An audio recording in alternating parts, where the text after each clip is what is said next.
Graça e paz, meu querido irmão, minha querida irmã. Quero convidá-lo a abrir a palavra de Deus no Evangelho segundo Marcos, capítulo 6, dos versos 53 a 56, texto que servirá de base para a nossa mensagem no dia de hoje, dando continuidade à exposição do Evangelho de Marcos, falando sobre a dinâmica do discipulado. E eu quero começar essa mensagem hoje fazendo uma pergunta para você. Como você vive no seu dia a dia? Focado nos detalhes, focado em cada situação, ou você tem uma visão mais ampla, você tem uma visão do todo? Quando nós olhamos para a história da redenção, nós percebemos um quadro muito específico do enredo da glória de Deus, onde antes da origem, antes de tudo acontecer, temos uma visão muito mais ampla. Vemos sim a criação, a queda, a redenção, mas vemos também a consumação.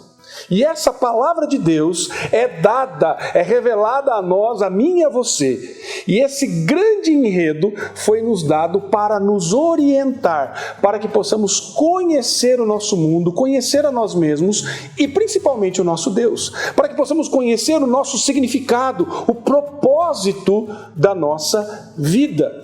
Isso me faz lembrar quando comecei o ministério pastoral lá na Igreja Presbiteriana da Lapa. Eu do interior do Paraná, lá de Pato Branco, lá de Guarapuava, agora vivendo em São Paulo. Tenho que começar a realizar visitas aos irmãos nessa cidade grandiosa. E eu sabia onde eu estava na Lapa, mas não fazia a mínima ideia de como andar nessa cidade e chegar nas casas. E naquela época nós não tínhamos o Waze e os outros aplicativos que nós temos hoje. Nós tínhamos lá o Guia 4 Rodas, lembra? Aquele livro grosso, enorme. Mas aquele livro imenso, muitas vezes eu ficava mais confundido do que eu compreendia. Mas tem um irmão muito precioso na Igreja da Lapa, que eu amo demais ele, presbítero Ângelo Rosário, e é interessante que aquele homem, queridos, parece que ele tinha aquele guia na cabeça. E durante muito tempo, antes de eu ir para cada visita, ele pegava aquele mapa que ele tinha na sua cabeça e pegava o guia e me instruía de como chegar na casa dos irmãos que eu tinha que visitar. É isso que a maravilhosa narrativa da palavra de Deus, da história da redenção, pretende fazer comigo e com você. É para lhe dar esse tipo de sabedoria, esse tipo de entendimento, esse tipo de orientação, para que você não se perca no meio da sua própria história. Diante disso, eu quero ler com você agora o texto de Marcos 6, 53 a 56. Acompanhe comigo esta leitura bíblica. Diz assim a palavra de Deus. Estando já no outro lado, chegaram à terra, em Genezaré, onde aportaram.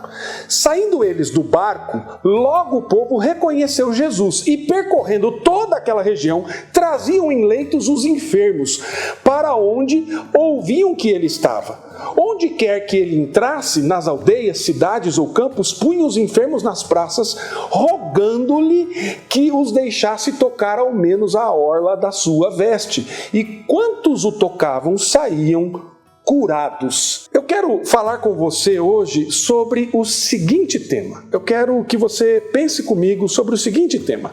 Viva o agora, olhando para a eternidade. Viva-o agora, olhando para a eternidade. E veja aqui, meu amado, a tempestade do texto anterior da semana passada se acalmou.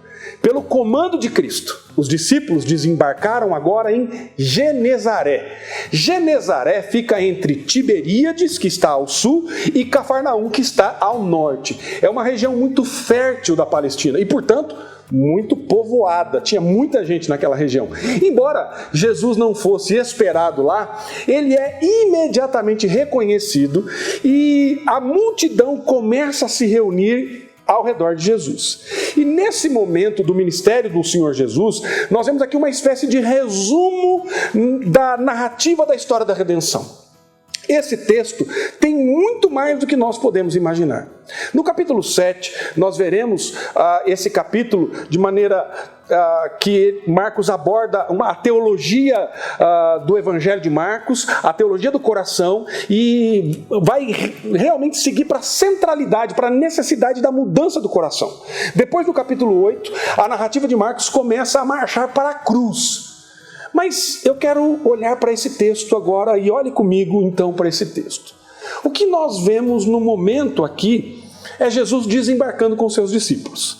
Aqui vemos algo que quebra qualquer tipo de paradigma. Nós vemos aqui as pessoas trazendo em leitos os enfermos e todos aqueles que estavam sofrendo para serem curados e libertos. Agora imagine a cena, meus queridos. Imagine esse momento, essa situação. A gritaria, os lamentos, o empurra-empurra para se aproximarem de Cristo. Porque diz o texto que só o fato de tocar nas orlas de suas vestes eram curados, eram libertos. E deixe sua mente pensar um pouquinho nessa situação, pensar comigo nesse episódio.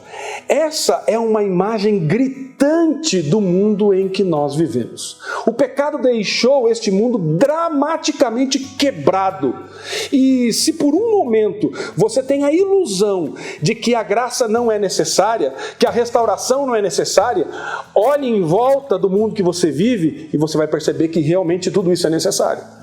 Não sei se você já teve a experiência de ir até o SEAT 2, lá no centro, ou de andar pelas ruas do centro da nossa cidade, e você, naquela região chamada Cracolândia, especialmente nesses lugares, mas em toda a cidade, nós vamos ver aquelas pessoas necessitadas. E eu fico pensando na história dessas pessoas. Por que estão ali? Como chegaram naquele estado?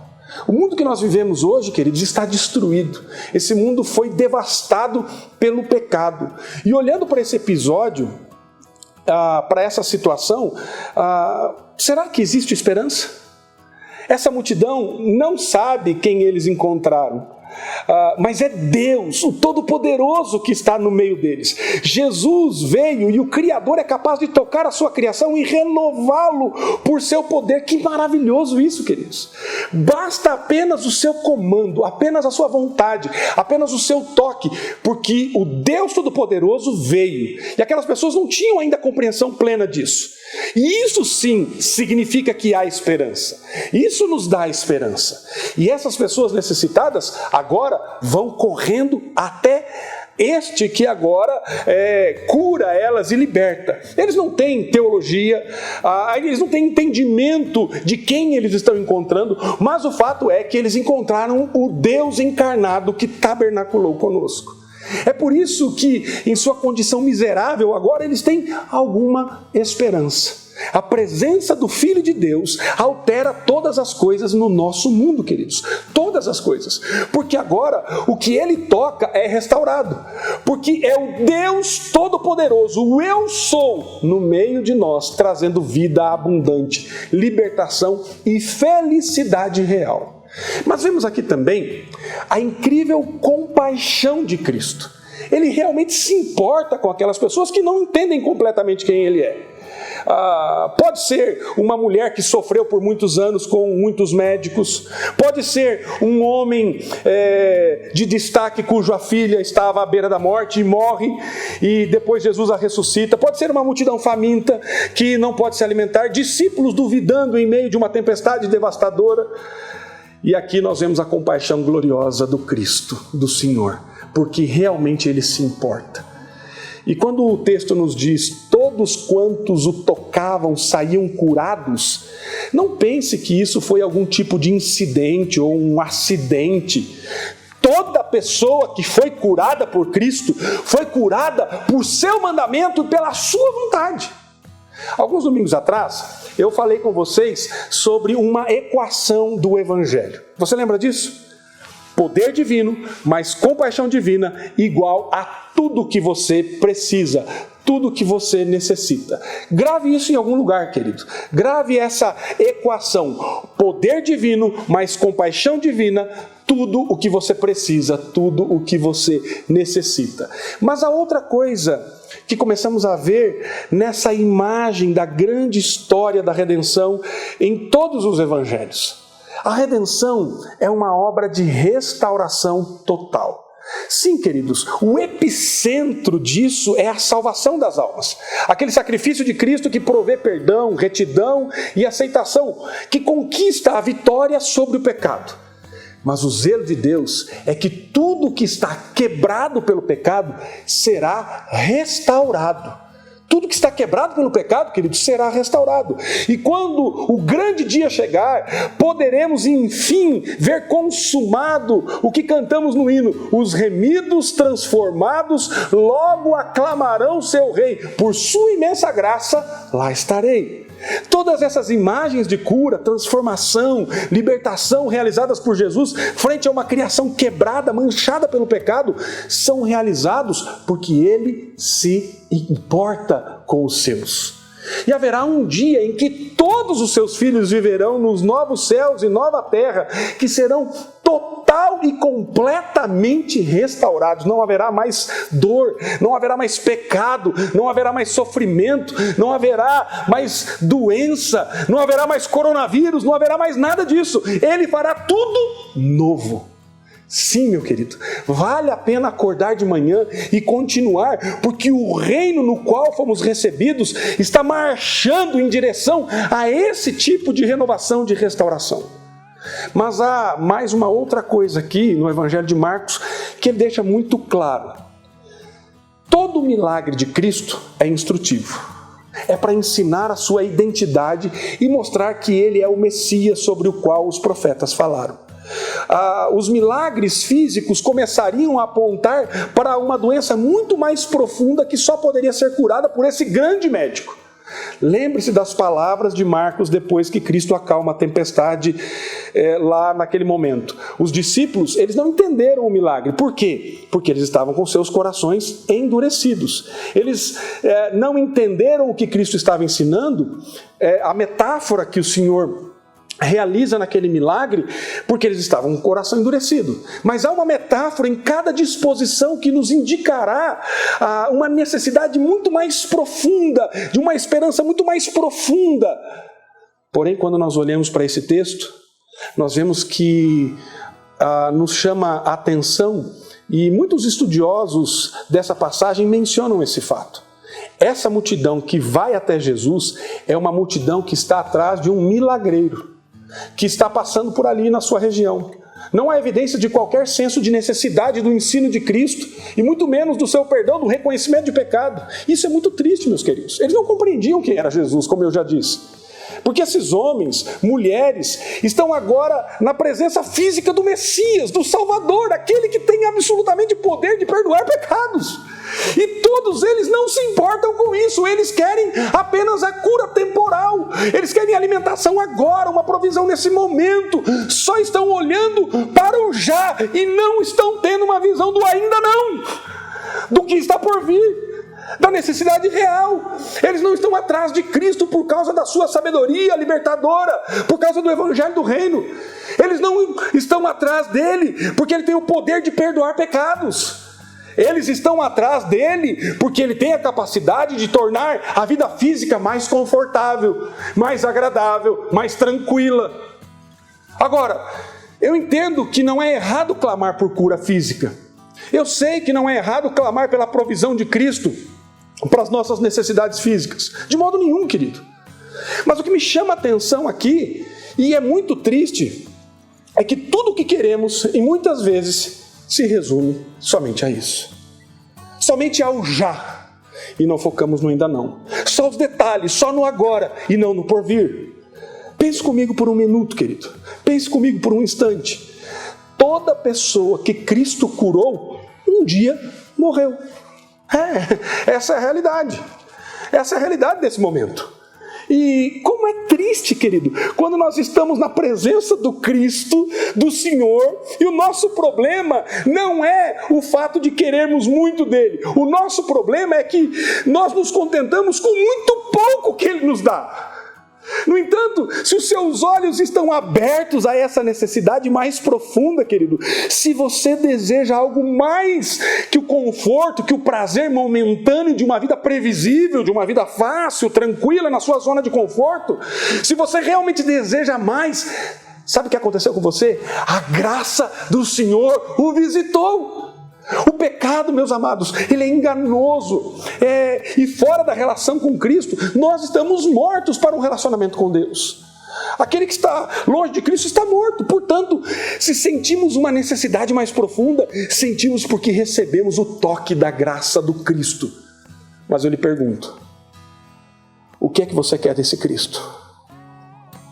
O que é que você quer desse Cristo? Quando você está tentando questionar a bondade dele, se você recordar de um bom dia que você teve na sua vida, por que você consideraria esse dia um bom dia? Você está com fome que o trabalho da graça seja completado na sua vida? Quão zeloso você é na busca para que a vida de Cristo seja forjada em você? Quanto você ora para que o seu coração seja governado por Jesus e somente por Jesus, para que você seja libertado progressivamente de todos os ídolos socialmente aceitáveis que dominam a nossa cultura? Quando você vive com a narrativa em sua mente que diz que enquanto o pecado ainda vive dentro de você, você está profundamente carente e ainda está quebrado e precisa da graça salvadora, perdoadora, libertadora de Cristo. Você vive assim. Essa, queridos, é a nossa maior missão. Essa é a sua maior necessidade. Essa é a minha maior missão. Esse é o seu maior dilema. E Jesus é a única esperança para isso.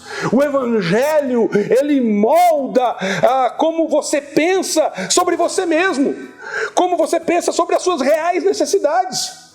E eu pergunto a você, quais são os desejos do seu coração? Quais são os desejos do seu coração?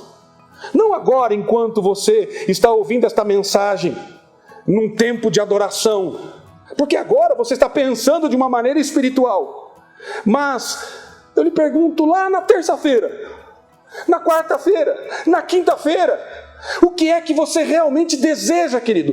Para que você realmente vive? O que é que o seu coração realmente clama repetidamente?